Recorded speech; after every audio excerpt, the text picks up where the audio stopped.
Segunda a Timoteo capítulo 2, versículos 15 a 18. Dice así: procura con diligencia presentarte a Dios aprobado, como obrero que no tiene de qué avergonzarse, que usa bien la palabra de verdad, mas evita profanas y vanas palabrerías, porque conducirán más y más a la impiedad, y su palabra carcomerá como gangrena, de los cuales son Himeneo y Fileto, que se desviaron de la verdad diciendo que la resurrección ya se efectuó y trastornan la fe de algunos. Quisiera esta mañana platicar con ustedes algo referente a la doctrina cristiana. Es importante que platiquemos de ello porque en realidad tiene obviamente una relación estrecha con nuestra vida espiritual, y además porque vivimos tiempos en los que se ha desvalorado la doctrina.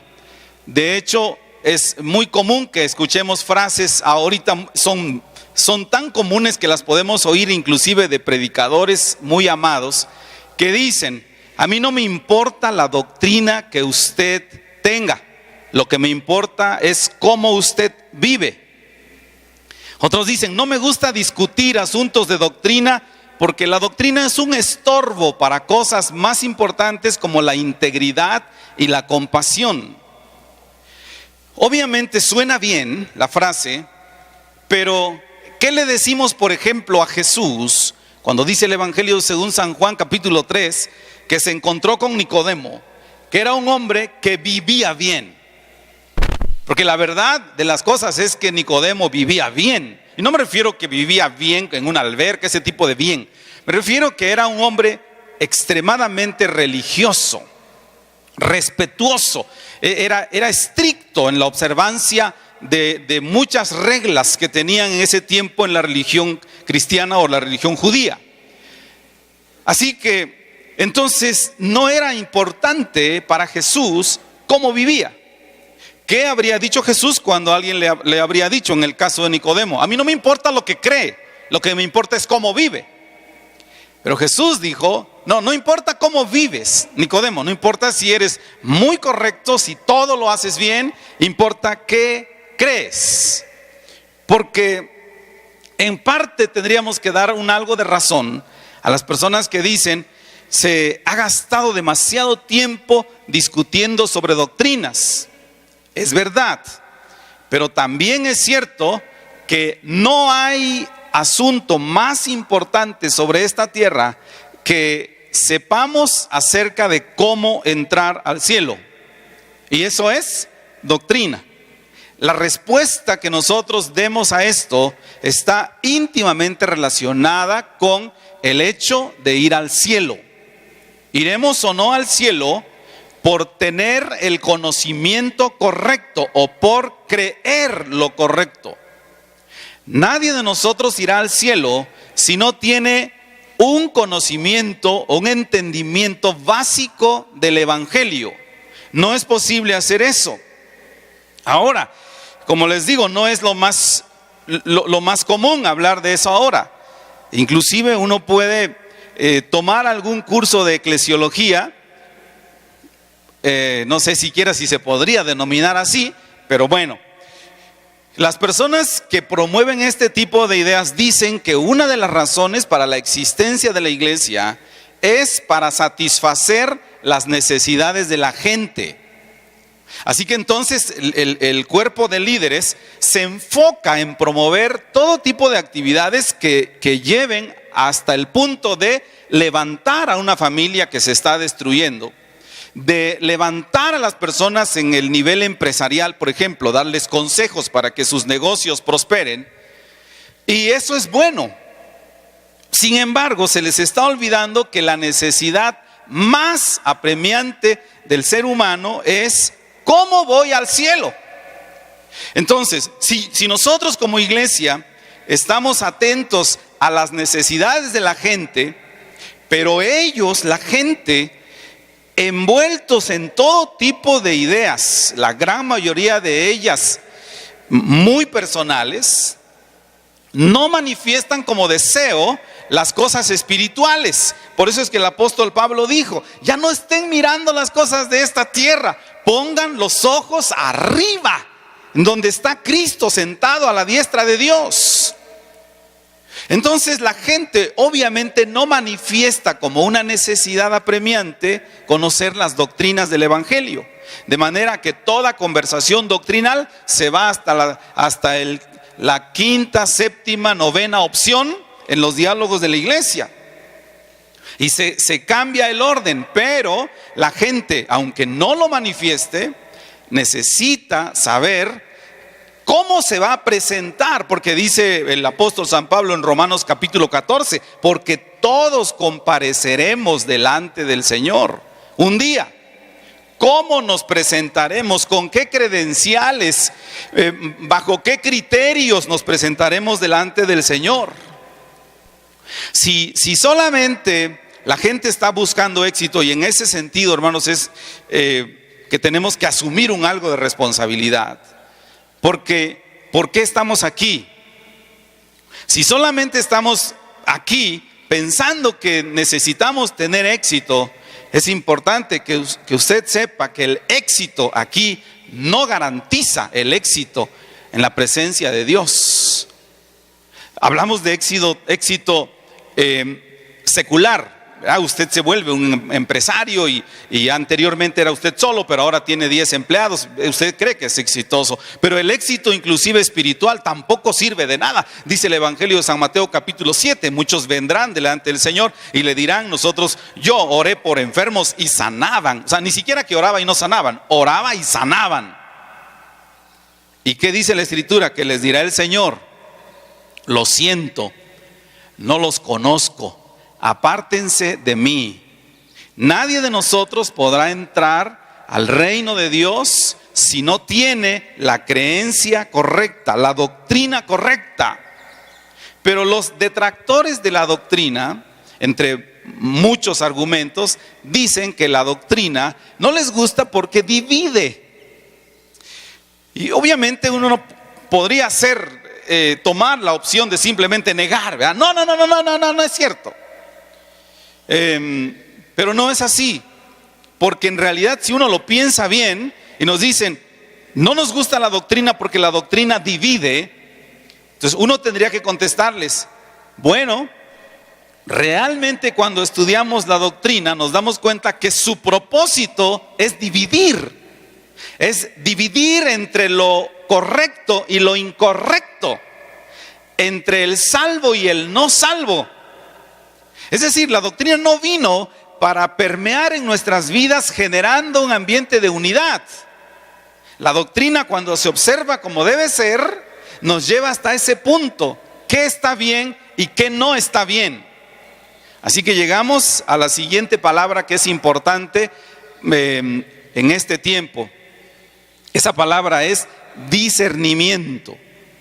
Y si lo ponemos un poquito mejor sería discernimiento espiritual. ¿Qué es el discernimiento? Básicamente el discernimiento es la capacidad de distinguir entre lo verdadero y lo falso. Pero con un poquito más de profundidad, discernimiento es la capacidad de discernir entre lo verdadero y lo verdadero a medias. Porque no hay nada más terrible que eso. Es muy fácil distinguir el error, pero es más difícil distinguir lo que es verdadero a medias. ¿Cómo discernirlo? Por eso es que dice el apóstol Pablo, primera a Tesalonicenses capítulo 5, versículos 21 y 22, dos textos chiquititos pero llenos de sabiduría. Dice ahí el apóstol Pablo, esto es lo que ustedes tienen que hacer, examinadlo todo, escuche con atención y retenga lo bueno, absténgase de toda especie de mal. Así que este es un mandato. Estamos obligados a esforzarnos para aprender a distinguir entre lo que es y lo que no es. Obviamente eso requiere una atención profunda, Por eso siempre recomendamos cada vez que vengamos a la iglesia, prestemos atención, no estemos, como les dije ahorita, de la boda de Lalo, ¿verdad? Que no estén viendo, vamos a ver si ya publicaron fotos de la boda y viendo fotos en el tiempo de la predicación. Puede ser que cuando usted reaccione esté diciendo algo más bien que como ejemplo de algo incorrecto y usted lo tome como que lo afirmé como correcto. Por eso dice el apóstol Pablo, examinen todo y retengan lo bueno, distingan entre las cosas que están pasando. Estamos viviendo, hermanos, tiempos de un auge de la información que a mí me gusta, pero me asusta. O sea, las dos cosas a la vez. El día de hoy las noticias se saben al instante. Esta es una cuestión que a las televisiones no les gusta, a las televisoras, porque pasa algo hoy por la mañana, ahorita a las 9 de la mañana y a las 9:05 ya lo sabemos todos por el celular. Y la televisión debe esperar hasta las 11:10, no sé a qué hora pasa el noticiero, para cuando dan la noticia todo mundo la sabe ya. Entonces eso no les conviene a ellos. Eso es bueno, todo se sabe ahora, rápido, absolutamente rápido, pero también estamos viviendo un tiempo de una proliferación de programas que se denominan programas de opinión, donde vienen las personas y se caracterizan por dar su opinión acerca de ciertos temas de los cuales no son profesionales. Solo por ilustrar, hace un tiempecito surgió en el cine una película cristiana, no recuerdo el nombre, pero era una película cristiana, pero que hablaba de la ideología de género. Invitaron a un pastor para hablar en uno de estos programas de opinión. Lo extraño es que estaba el pastor para defender la postura de su película, pero había 2 homosexuales, un psicólogo, había 2 artistas. El caso es que era un panel como de unas 9 personas, en donde todos los 8 estaban en contra de la opinión del pastor, y obviamente decían, todo debe ser justo, vamos a hablar 1 minuto cada quien, pero hablaban ellos 8 minutos y le dejaban 1 minuto al pastor. Conclusión, obviamente todo el mundo apabullantemente concluyó que la ideología de género es correcta. Y eso lo miramos en la televisión. Homosexuales y travestis pasan en un evento compitiendo como reinas de belleza. Y nuestros jóvenes lo miran y nuestros niños. Horarios que denominamos como horarios familiares. Y sin embargo lo ven. Esto es terrible. A mí me preocupa. De repente me preocupa porque los niños están apenas conformando sus ideas, o los adolescentes, pero ahora ya me preocupan hasta los grandes. Porque ahora los grandes, hermanos, de repente dicen, tengo tantos problemas que creo que mi problema ha sido que estoy en el cuerpo equivocado. Y uno dice, no puede ser. Y lo terrible es que yo no podría calcular el daño que han provocado en la mente de los seres humanos en cuanto a la concepción de lo correcto y de lo incorrecto. De manera que entonces nosotros nos sentimos incómodos de manifestar lo que es correcto, cuando antes ellos se sentían incómodos de manifestar lo que es incorrecto. Pero ¿ve usted cómo el ambiente ha cambiado? Bueno, eso no es lo más terrible. Lo más terrible es que en el ambiente religioso ha pasado lo mismo. Hemos permitido que se vayan infiltrando todo tipo de ideas, hasta el punto que cada vez que una persona dice, tengo una palabra, pues pronto nos cuadramos, ¿verdad? Porque decimos, pues tiene una palabra para nosotros. Pero, ¿quién dice que esa palabra se sujeta a la palabra de Dios? ¿Quién lo dice? 2 Timoteo capítulo 4, versículo 3, dice lo que sucederá en este tiempo. Porque vendrá tiempo, y decía Jimmy Swaggart, y ya llegó, cuando no sufrirán la sana doctrina, sino que teniendo comezón de oír, se amontonarán maestros conforme a sus propias concupiscencias. ¿Qué quiere decir que no sufrirán la sana doctrina? Esto significa que todos nosotros sabemos que sostener una posición correcta en un mundo incorrecto presupone que usted no va a ser la persona más popular. Si regresamos al ejemplo anterior, que usted sostenga delante de cualquier ámbito, cualquier ambiente. La palabra de Dios enseña que el matrimonio debe ser entre un hombre y una mujer. Eso es la sana doctrina. El matrimonio es entre un hombre y una mujer. Pablo habla en Efesios capítulo 5, por tanto, dejará el hombre a su padre y a su madre y se unirá a su mujer y serán ambos una sola carne. Entonces usted sostiene eso y usted sabe que hay una consecuencia de ello en un ambiente insano. Entonces, habrá personas en los últimos tiempos que no sufrirán la sana doctrina. Es decir, no estarán dispuestos a pagar el precio por sostener una sana doctrina, sino que mejor se van a ir por lo que todo mundo escucha. Y obviamente la palabra de Dios nos dice que no podemos permitir ese tipo de infiltración, menos en la vida de la iglesia y en la vida de nuestras familias. Pero escasea tanto el discernimiento, hermanos, porque preferimos la ruta del amor. Porque si yo digo que alguien está incorrecto, inmediatamente se me etiqueta como una persona falta de amor. Si usted no tiene cariño por los demás, sí tengo cariño por los demás, pero tengo una obligación primaria. Y la obligación primaria es examinarlo todo y retener lo bueno. Mi obligación primaria para con mi familia es compartirle la doctrina cristiana. ¿Cómo pueden glorificar a Dios? ¿Se acuerda usted de la historia del caballo de Troya? Dice esta historia que los griegos querían penetrar la ciudad de Troya, pero después de uno y otro intento y no podían, alguien se ingenió la idea de hacer un caballo de madera gigantesco, donde hicieron bastantes espacios donde cabían soldados. Y trajeron ese caballo gigantesco de regalo a la ciudad de Troya.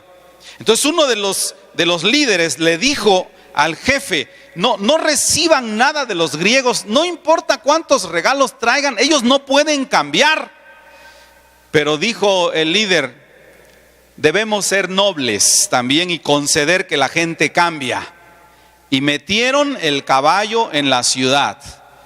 Una vez que se hizo de noche, estos abrieron el caballo, salieron de ahí, abrieron las puertas de la ciudad, el ejército enemigo entró y los destruyó. Eso fue una cosa terrible para ese pueblo de Troya. Pero ¿saben qué, hermanos? Lo más terrible es que nosotros hemos permitido que personas entren a nuestras mentes, a nuestras familias, a nuestra iglesia, a nuestro pueblo, con ideas que no son correctas. Muchas de las ideas o de las cosas que se hacen hoy en nuestra sociedad ni siquiera nos corresponden. Nosotros hemos visto otros países que se empiezan a corromper con ciertas costumbres. Ejemplo, en la ciudad de Seattle, en los Estados Unidos, tiene tiempo ya, no sé si 8 o 9 años, que la venta de la marihuana está permitida. Usted camina por las calles y como ve usted un Oxxo aquí, ve usted una tienda que vende marihuana. Y no solo eso, está permitido fumar en cualquier lugar. Y para los que han olido la marihuana, huele asquerosísimo, dan ganas de devolver. Pero usted no puede decirle a un restaurante: por favor, mire, este hombre está fumando aquí. Está permitido allá, lo que quieran hacer. Eso viene para acá. ¿Saben ustedes que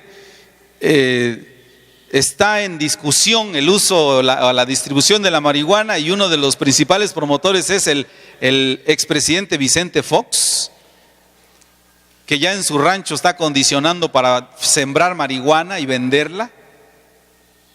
Hemos permitido que vengan todo tipo de cosas, de pensamientos, de ideas. Entonces esas personas piensan que la doctrina bíblica no se ajusta a su agenda de unidad, porque para ellos el pecado más grande es la falta de unidad. Ya no dicen, el pecado más grande es no conocer la palabra, es si usted habla algo que atenta contra el hecho que podamos permanecer juntos. Esa es la filosofía de Seattle. Hay que permanecer juntos, unidos todos, todo mundo respetando a todos. Le diré que hay algo bueno en medio de eso. ¿Por qué? Porque lo explicábamos hace un momento. No hay cosa peor como lo que tiene medias verdades. Hay ciudades en los Estados Unidos donde persiguen a los latinos, pero hay ciudades consideradas ciudades santuario. Una de estas es Seattle. Ven ahí a los latinos, a nosotros, no nos persiguen, a los mojaditos de los de nosotros, no los agarran, felices. Todo el mundo encuentra trabajo allá porque es la ciudad de la unidad, la ciudad de la apertura. Todo el mundo puede hacer vida aquí. Y qué bien, pero qué mal. ¿Cómo puede un falso profeta engañar a la iglesia? ¿Cómo puede una falsa doctrina penetrar la vida de la iglesia? Precisamente por medio de conceptos valorados como verdad, pero a medias y con mentiras. Es decir, torcer la verdad. Segunda de Pedro, capítulo 3, versículo 16. Aquí el apóstol Pedro habla de las enseñanzas del apóstol San Pablo. Ustedes saben que el apóstol San Pablo es el escritor más prolífico del Nuevo Testamento. La gran mayoría de cartas se le deben a él. Bueno, a Dios utilizando a Pablo. Dice de Pablo, dice Pedro. Casi en todas sus epístolas Pablo habla de estas cosas, de la doctrina. Tendríamos que leer desde 1 hasta el 15 para captar, pero el caso es que habla de las doctrinas y dice, acerca de las doctrinas hay algunas cosas difíciles de entender, las cuales los indoctos e inconstantes, ¿qué hacen? Tuercen, como también las otras escrituras para su propia perdición. ¿Cómo es que logra un falso profeta o una idea errada penetrar? A través de esto, de torcer la palabra de Dios. Ejemplos. Déjenme hablar de 2 o 3 ejemplos sencillos para que podamos colocarnos en el contexto de la idea. Uno de estos es, todo creyente debe ser próspero como se enseñó en el Antiguo Testamento. La gente lee el Antiguo Testamento y encuentra que efectivamente había creyentes en el Antiguo Testamento como Abraham, que era riquísimo. Dice la Escritura que Abraham tenía, pues, hermanos, no se miraba dónde se acababan sus animales de Abraham. Y entonces la gente quiere que eso aplique también para nosotros. Quieren que nosotros seamos tan prósperos como ellos. Y que si no prosperamos, esta es la famosa, conocida como doctrina de la prosperidad. Si nosotros no prosperamos, entonces es evidencia que no estamos con Dios. Pero eso es incorrecto, porque tendríamos que analizar el contexto de todas esas historias que refieren y además leer el Nuevo Testamento, en el que los siervos de Dios, casi ninguno de ellos vivió con esa riqueza esplendorosa como en el Antiguo Testamento. Así que estas promesas, esos deseos que tienen de salud, prosperidad, riqueza, parece que no encajan en el contexto bíblico. Vea usted Romanos capítulo 5, versículo 3. Aquí el apóstol San Pablo está hablando de algo que podría considerarse como el común denominador de un cristiano. Y dice, y no solo esto, sino que nos gloriamos en las tribulaciones, sabiendo que la tribulación produce paciencia. Ahora, los cristianos en el primer siglo, cuando ellos declaraban su fe, pues difícilmente había un culto de reconocimiento, de bienvenida en la iglesia. No había esto, porque la idea era que no se declarara tanto porque estaban en peligro de muerte. Dice la Escritura, nosotros nos gloriamos en las tribulaciones, sabiendo que la tribulación produce paciencia. Ahora que estamos concluyendo la Semana Santa, me tocó ver una película, no sé si ustedes la vieron, que se llama Barrabás. Obviamente es una película muy a propósito de la Semana Santa, pero no es bíblica. Pero retrata esa época, porque todo lo que refieren en ellos sí pasaba en esa época. Y en esa película supuestamente viene uno de los discípulos de Jesús y Barrabás. Y entonces a uno de ellos, al discípulo, le toman en su pecho una cosa que traía colgando y la voltean, y detrás de esa cosa que traía colgando tenía el símbolo del cristianismo. Y le toman también a Barrabás, se la voltean y ven el símbolo del cristianismo, y le pregunta el soldado, ¿eres tú también cristiano? Le dijo a Barrabás, y Barrabás dijo, no. Intenté serlo, pero me retiré. Y le dijo el soldado, ¿y por qué traes este collar con esta señal que te identifica con los cristianos? Entonces agarró un fierro, porque era de metal, y rayó el símbolo. Dijo, no debes traer este símbolo. Ese simple detalle significó que al discípulo de Cristo lo mandaron al circo romano para morir, y a Barrabás lo perdonaron.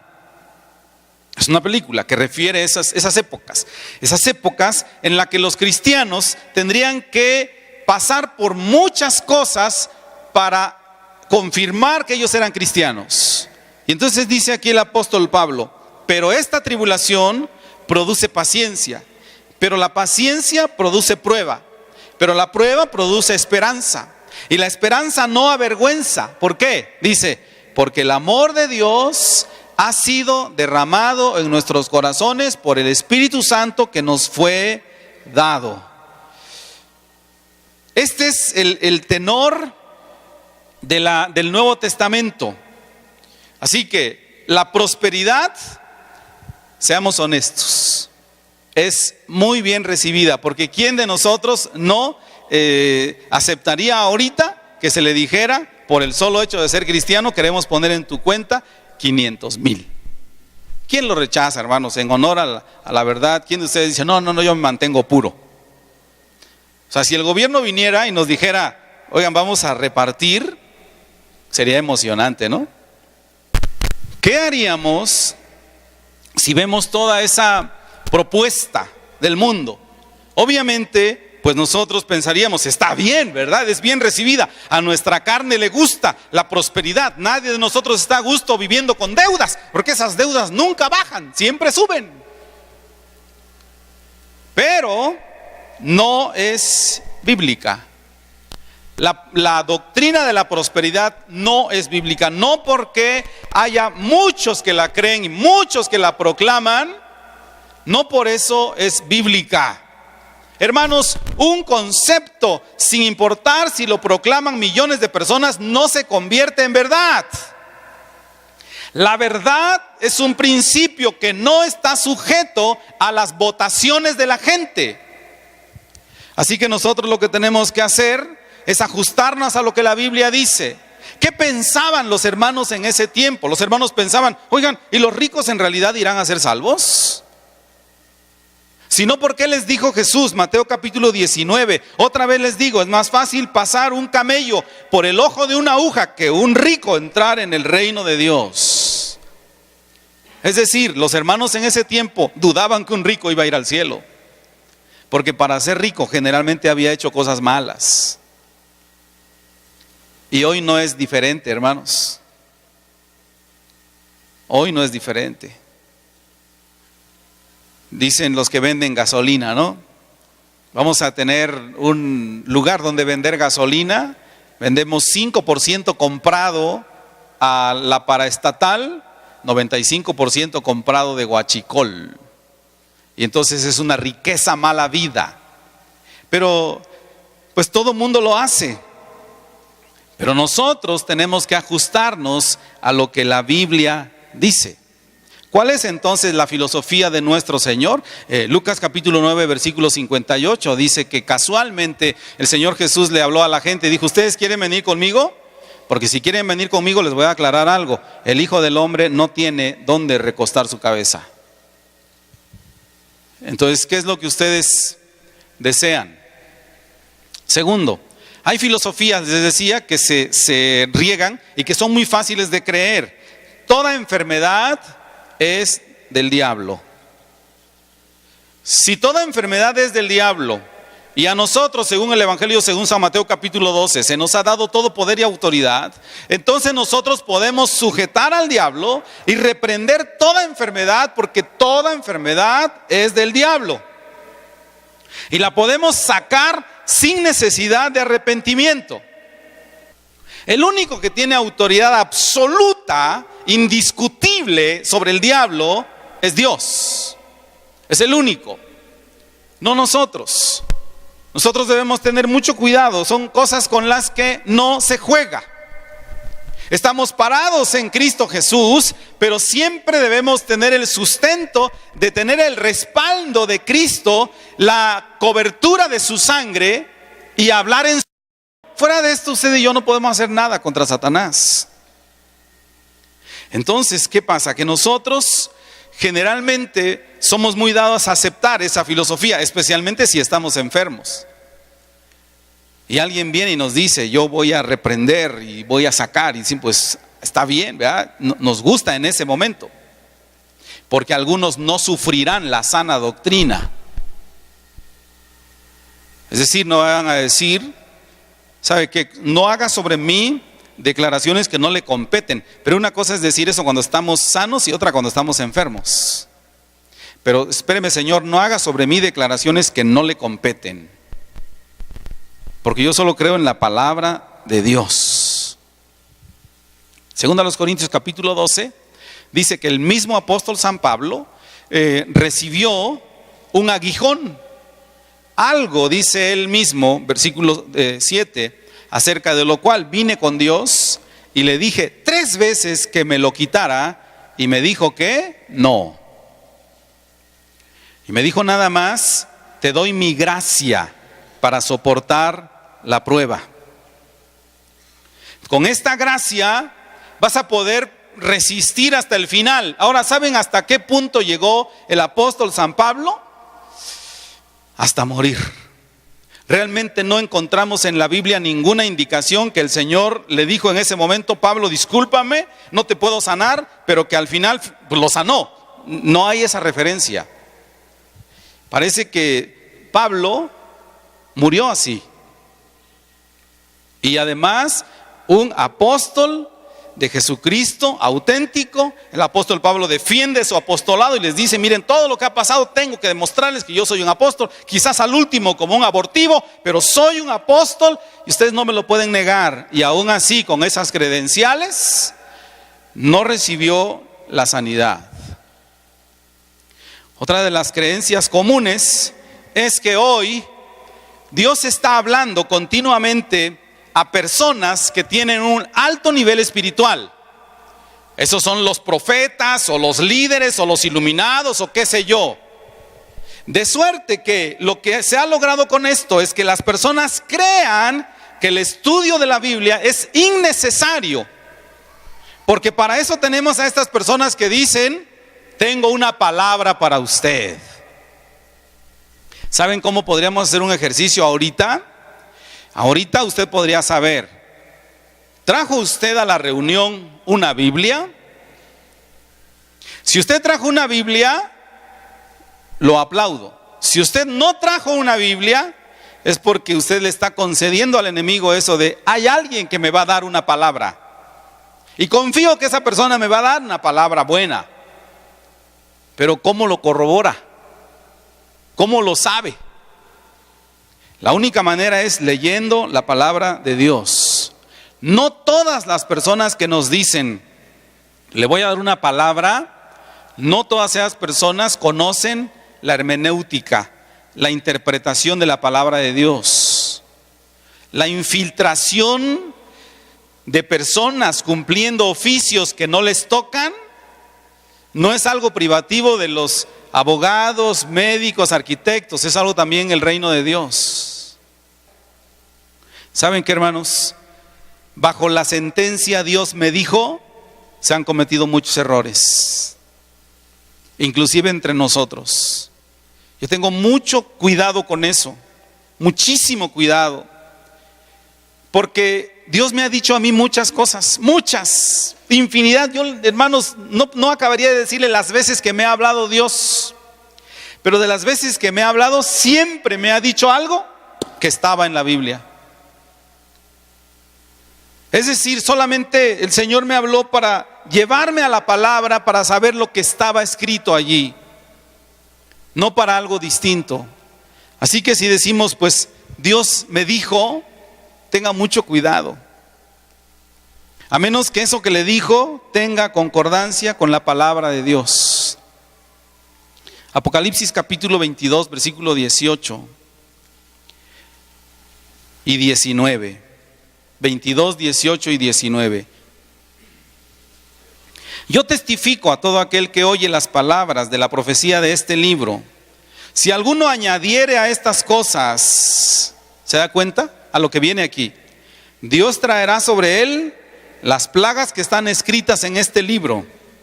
Y también si alguno quitare de las palabras del libro de la profecía, de esta profecía, Dios quitará su parte del libro de la vida y de la santa ciudad y de las cosas que están escritas en este libro. Hace tiempo una persona me hizo un reclamo diciéndome, usted dijo esto. Y le dije, ¿cuándo? Pues el domingo. Yo no dije eso. No, sí lo dijo. ¿Usted estaba presente en el culto? No, no estaba, pero otra persona que asistió me dijo. Ay, Dios, por favor. Para nuestra fortuna tenemos grabación de todos los mensajes, así que lo podemos checar. Y yo nunca dije eso. Ahí me dio un coraje. Esta persona sostenía, usted dijo esto. Y pues yo no lo dije. Y me da mucho coraje que sostengan lo que yo no dije. Ahora, ¿se imagina usted lo delicado que es decir que Dios dijo algo que Él no dijo? O sea, si a mí me da coraje, yo me quiero imaginar qué va a hacer Dios. Bueno, ahí dice la Biblia, si usted es una persona que añade a la palabra de Dios o le quita a la palabra de Dios, eso es sumamente delicado. Esa es la doctrina de la revelación continua. Es decir, Dios está hablando y sigue hablando aparte de la palabra de Dios, lo cual no es cierto. Es verdad que nosotros podríamos percibir alguna manera más profunda de comprender algún texto de la palabra de Dios, pero muy distinto a que el Señor venga y nos diga otra cosa. Entonces, cada vez que nosotros estemos en oración y percibamos que Dios está hablando con nosotros, y eso que nos está diciendo no está en las Escrituras, lo mejor es utilizar las palabras. Los abogados que están aquí saben, los que litigan, saben que el poder de las palabras es inmenso. No es lo mismo decir, anoche Dios me habló y me dijo, a decir, creo que anoche Dios me habló y me dijo. Son dos cosas muy distintas. Porque por lo menos queda la excepción. Creo. Me parece. Es más sano a decir, Dios me habló y me dio instrucciones precisas como esto. Ahora, habrá momentos en los que vale la pena luchar seguramente por un pensamiento y momentos en que no, o por una enseñanza o por una doctrina, hay momentos en que no. ¿Cuáles serían estos? Yo pienso que a veces perdemos el tiempo en algunas cosas que no ameritan conflicto. Ejemplo, yo soy un partidario fuerte de leer la palabra de Dios en la versión Reina Valera, Casiodoro de Reina 60. Me gusta. A pesar de que su lenguaje es un lenguaje antiguo, está catalogada como una de las Biblias más apegadas a la traducción, más bien una traducción más apegada a los originales. Por eso me gusta.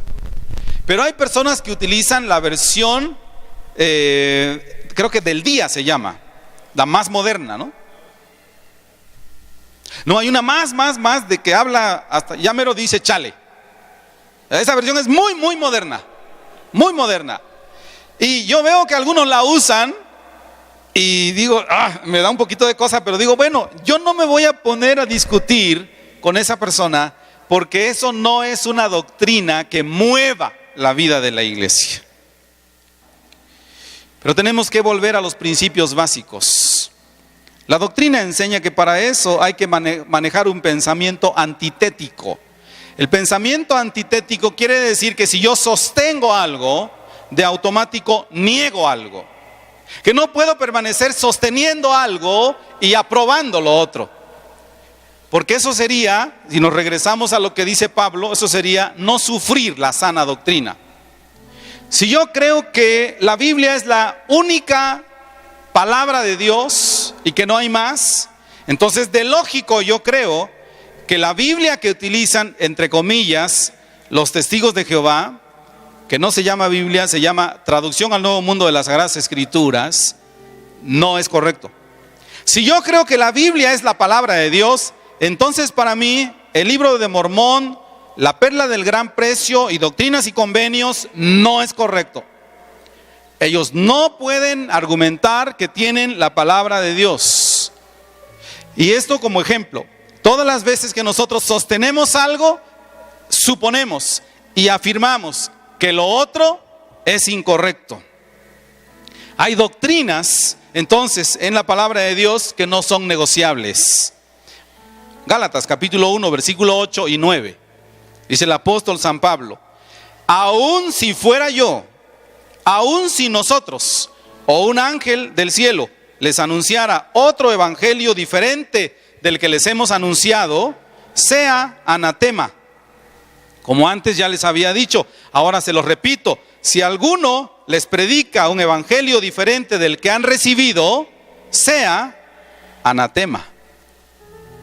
¿Se imagina usted que un ángel del cielo venga y nos diga: oigan, les voy a decir que ahora van a ser salvos a través de un sacrificio palomino? Y nosotros, pues encantados porque tenemos granja, ¿no? Parece sano siendo un ángel, pero dice la palabra de Dios que no. No podemos, porque hay doctrinas que no son negociables. ¿Sabía usted, por ejemplo, que hay personas que son tan sensibles que dicen que es imposible que Dios el Padre haya permitido que su Hijo muriera en la cruz para salvarnos? Y nos acusan de una religión sangrienta. Pero la Escritura nos dice: sin derramamiento de sangre, ¿qué? No hay remisión de los pecados. Así que es una doctrina no negociable. Yo tengo que sostener, y si sostengo, niego a la vez. Si yo digo que hay un solo mediador, primera Timoteo capítulo 2, si yo sostengo que hay un solo mediador entre Dios y los hombres, versículo 5, eso quiere decir que María no es medianera, que ni Mahoma es mediador, que nadie es mediador, porque hay un solo Dios y un solo mediador entre Dios y los hombres. Por tanto, esto no es negociable. Hay un solo Dios y un solo mediador entre Dios y los hombres, Jesucristo, hombre. Confirmamos y negamos. Afirmamos que el Señor Jesucristo, Filipenses capítulo 2, dice: El Señor Jesucristo estaba en la gloria, no estimó el ser igual a Dios como cosa que aferrarse, vino, se habitó entre nosotros, Juan capítulo 1, vimos su gloria, gloria como del unigénito del Padre, lleno de gracia y de verdad, pero es Dios y es hombre. Jesús vino en carne, se hizo carne. Eso es una doctrina, primera de Juan capítulo 4, versículo 1. Amados, no crean a todo espíritu, dice primera de Juan 4:1, sino prueben si los espíritus son de Dios, porque muchos falsos profetas han salido por el mundo. ¿Cómo lo van a conocer? Dice, en esto conocerán el Espíritu de Dios. Todo espíritu que confiesa que Jesucristo ha venido en carne es de Dios. Y todo espíritu que no confiesa que Jesucristo ha venido en carne no es de Dios. Entonces, ¿de quién es? Del anticristo. Este es el espíritu del anticristo, el cual vosotros habéis oído que viene y que ahora ya está en el mundo. ¿Se da cuenta? Algo que parece tan insignificante. No creemos en Cristo, no, él fue un profeta. O creemos en Cristo, pero Cristo en los cielos, Cristo nunca vino para vivir en este mundo. Dice la Escritura, Él vino y se hizo carne. De otro modo no habría podido salvarnos. Yo no creo eso. Entonces es usted anticristo. Si usted no cree eso, ese es el anticristo. Eso dice Juan. Nosotros afirmamos que somos salvos por sustitución. Dice primera de Pedro capítulo 3 versículo 18. Primera de Pedro 3, 18. Cristo padeció una sola vez por los pecados, el justo por los injustos. ¿Para qué? Para llevarnos a Dios. Así que afirmo que soy salvo por el sacrificio, por la sustitución de Cristo. Niego que soy salvo por otra manera, ni por mis obras, ni por ningún otro profeta. Por cierto, alguien me regaló un video de una canción muy bonita. Tan bonita que se me está olvidando. Pero ustedes me pueden ayudar, los que son buenos para la internet. Una canción que canta George Harrison. Dijeron, mire, durante un tiempo George Harrison fue cristiano y escribió esa canción. Y la escuché, vieran hermanos, qué bonita canción. Hermosa que está la canción. Así que me lo enviaron y yo estaba estudiando y la puse y la oí una y otra y algo así va la cancioncita esa. Hasta que ya que terminé de trabajar y me dediqué a examinar la canción, porque mi esposa sabe que yo examino todas las canciones. Ayer fuimos a Ixtlán, ¿no? Daniel estaba también con nosotros. Nos paramos a tomar un café con una señorita y le dije, esa canción habla de la internet y del Facebook. ¿Y qué canción tan más moderna? Dijo la muchacha de la tienda, nunca le he prestado atención. Y dijo mi esposo todo el tiempo está viendo las letras de las canciones, ¿cierto? Que esa canción habla de eso. Ya otra vez.